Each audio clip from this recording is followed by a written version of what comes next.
Hey everybody, today I'm going to show you how to access your email, okay, your student email. Now, a lot of you probably think that from a Google page you just need to hit Gmail and that'll take you in.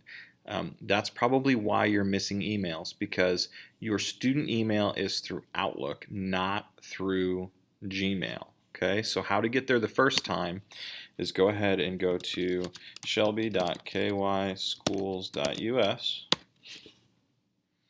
When that pops up, you will go to Students, and you will scroll down to Webmail, and then it'll ask you to sign in with your student account if you haven't already linked those, and then you will get into your inbox. All right. Then what you'll do is you'll go up to bookmarks across the top, and then just bookmark this tab, and then you can say it'll be mail. And now what I've done on my personal machine is I've created this helpful folder in my bookmarks bar that just has all my Shelby County stuff in it. So that's everything that I need. Okay.